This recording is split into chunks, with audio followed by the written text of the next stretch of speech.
¿qué tal? Mi nombre es Bianca y tal vez no es el mejor lugar ni la mejor iluminación, pero te prometo una gran historia. Y el día de hoy hablaremos de Vladimiro Montesinos, secuaz y hombre de confianza de Alberto Fujimori durante su gobierno. Muchos de nosotros sabemos que Vladimiro Montesinos ostentaba demasiado poder que incluso llegó al descontrol durante el gobierno de Alberto Fujimori. Es importante tener en cuenta que el poder de Vladimiro creció abismalmente con la venia de Alberto Fujimori, puesto que cuando se conocieron, Vladimiro le será de muchísima utilidad a Fujimori, por lo que te contaré más adelante. Y la gran pregunta es, ¿cómo Montesinos tomó el poder tan rápido de las Fuerzas Armadas? Pero antes de contestar, por favor, suscríbete a mi canal. Este espacio trata de incentivar el debate en los asuntos públicos y también el pensamiento crítico. Ayúdame por favor a que este espacio siga creciendo, compartiendo, dando like y suscribiéndote. Este video llega gracias a la colaboración con Kevin Zabaleta del súper genial canal Histeria del Perú. Y elegimos responder esta gran pregunta: ¿cómo Montesinos tomó el poder a partir de dos instituciones claves? El Servicio de Inteligencia Nacional, conocido como el SIN, y las Fuerzas Armadas. Abarcamos el mismo periodo de tiempo, simplemente que Kevin tomará lo referente al SIN y yo de las Fuerzas Armadas.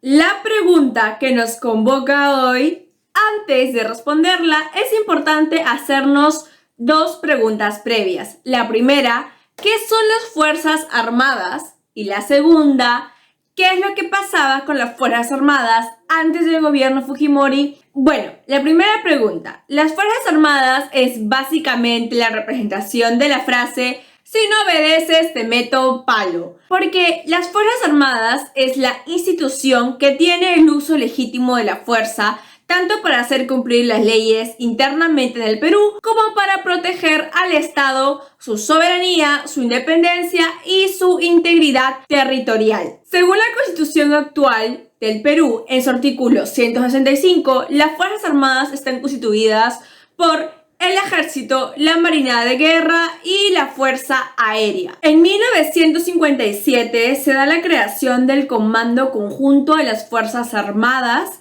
para un mejor planeamiento y coordinación de las fuerzas militares de la Marina y aeronáuticas. El escalón más alto de planeamiento y coordinación es el presidente de la República. Ahora, es importante tener en cuenta que el sistema de defensa nacional del Perú está compuesto por las Fuerzas Armadas y también por las fuerzas policiales, que tienen como tarea el control interno de la población, que lo asume las Fuerzas Armadas cuando hay estado de emergencia, como hemos podido ver en los últimos meses. Ahora bien, la segunda pregunta: ¿qué es lo que pasaba con las Fuerzas Armadas antes del gobierno de Alberto Fujimori en 1990? Pues, según el autor Rospigliosi, cuando era chévere, nos menciona en su libro Fuerzas Armadas y el 5 de abril que las Fuerzas Armadas se encontraban inconformes con el tipo de liderazgo que estaban teniendo con los presidentes desde 1980, es decir, Fernando Belaúnde Terry y Alan García, debido a que consideraban que no se les estaba dando el apoyo suficiente para la lucha contra la subversión armada. Básicamente había una división entre la sociedad civil y política y las Fuerzas Armadas, debido a que este grupo no estaba de acuerdo con los crímenes que cometieron las Fuerzas Armadas en orden o con el lema de luchar contra el terrorismo, entre ellos masacres y asesinatos, como lo fue el caso Callara, que de hecho sigue impune. Las Fuerzas Armadas consideraban de que estaban abandonados tanto por la población como el gobierno cuando estaban haciendo bien su trabajo. Es por ello que incluso se planeó un golpe de estado contra el gobierno de Alan García, pero este no se dio. Como sabemos, las Fuerzas Armadas son un poder fáctico y a lo largo del siglo XX han organizado distintos golpes de estado, por ejemplo los casos de Sánchez Cerro, Odría y Velasco. Entonces no es difícil creer que también hayan planeado un golpe de estado contra el gobierno de Alan García. Entonces tenemos a unas fuerzas armadas que no se encontraban conformes con el tipo de apoyo que recibían por el gobierno de turno y que tampoco se encontraban de acuerdo con la falta de apoyo por parte de la población por los daños colaterales contra la lucha al terrorismo. Y esto es lo que aprovechará tanto Vladimiro Montesinos como Fujimori, ya que no les importará romper algunas reglas para poder luchar contra el terrorismo y acabar con el narcotráfico y de paso recibir ayuda de Estados Unidos.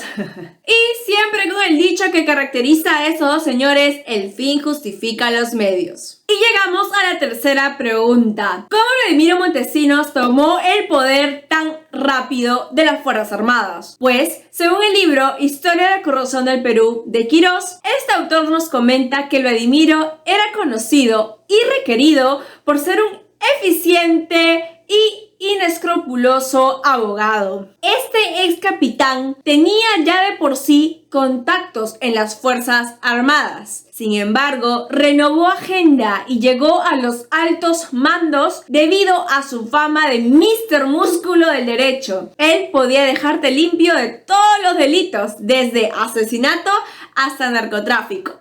Por cierto, si aún no ves el video sobre la juventud de Vladimiro Montesinos, te lo dejo acá arriba porque así entenderías mejor cómo ya tenía de por sí llegada a las Fuerzas Armadas por su pasado. Este apoyo a la impunidad de las Fuerzas Armadas permitió que Vladimiro también conociera las cabezas del comando del ejército, entre ellas al general de infantería José Valdivia. Acuérdate de ese nombre que te lo haré de él más adelante, ya que había sido denunciado por cometer graves violaciones de derechos humanos a través de acciones antisubversivas en la comunidad andina de Callara, asesinando a 28 campesinos en 1988. Vladimiro tomó el caso y lo llevó a la victoria gracias a acciones ilegales, entre ellas el asesinato de testigos. La hipótesis de Rospigliosi, cuando era chévere, es que una vez que Alberto Fujimori ganó la segunda vuelta y fue presidente electo, los golpistas, es decir, esta fracción de las Fuerzas Armadas que quería hacer un golpe de estado, al darse cuenta que era un presidente relativamente débil, no tenía mayoría en el Congreso, ni equipo, ni programa, decidieron cooptarlo para que así su gobierno sea una fachada del gobierno de las Fuerzas Armadas. Esto fue un proceso complicado. Sin embargo, adivinen quién les malogró el plan. Efectivamente, Vladimiro Montesinos. Él también se dio cuenta de las falencias del gobierno de Alberto Fujimori y rápidamente se lo llevó al círculo militar que estaba bajo su batuta. Alberto Fujimori confió en Montesinos debido a su fama de abogado eficiente que podía resolverle algunas cuestiones de subvaluación de propiedades y evasión de impuestos en su campaña electoral. Es así que Montesinos tratará de acercarlo más a su círculo a través del miedo, diciéndole que el MRTA, sabemos también era un grupo armado subversivo, habían planeado un atentado contra su vida y solamente Montesinos sabía cómo protegerlo. Montesinos le dijo a Fujimori que en una instalación militar estaría bien protegido. Es así que Fujimori vivió no solo en el círculo militar, sino también en el Servicio de Inteligencia Nacional, en el SIN.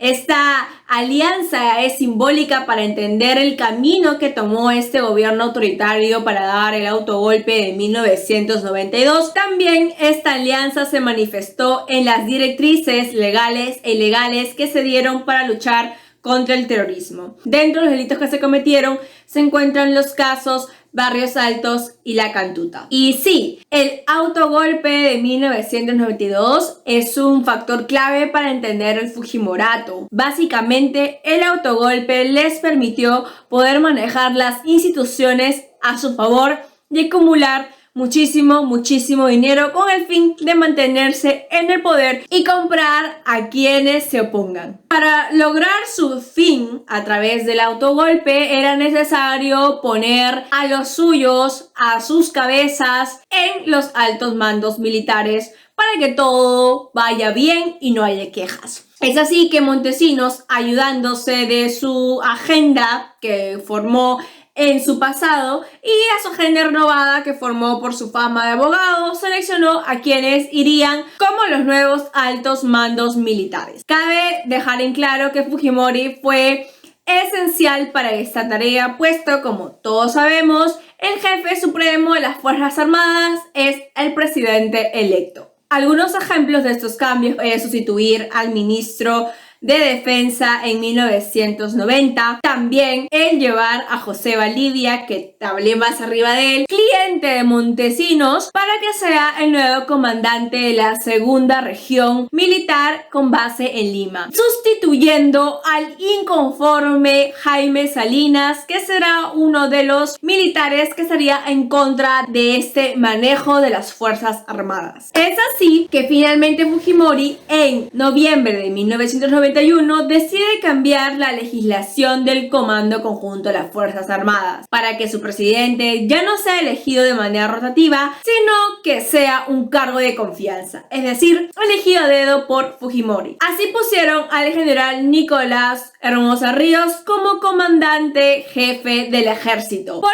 encima de otros generales en línea para el ascenso. Es así que Montesinos redondeó su red informal dentro de los altos mandos militares y también de esta manera minó las normas de promoción militar consagradas en el tiempo. Pero nos preguntamos, ¿cómo Montesinos mantenía la fidelidad de sus elegidos? Pues como narra detalladamente Alfonso Quirós, se hacía a través de ciertas recompensas, la verdad, muy jugosas, entre ellas el desvío ilícito de fondos militares y de defensas, los sobornos, las comisiones ilegales por compra de armamento militar y también los cupos impuestos a la lucha contra el narcotráfico en la selva peruana. Todo esto generaba que estos militares escogidos le mantengan fidelidad tanto a Montesinos como a Fujimori. De hecho, según este mismo autor, una comisión investigadora en el Congreso había descubierto vínculos interesantes entre el narcotráfico, las bases militares en la selva y las agencias antidrogas promovidas por Montesinos. Y justo cuando iban a presentar esa información se da el autogolpe el 5 de abril de 1992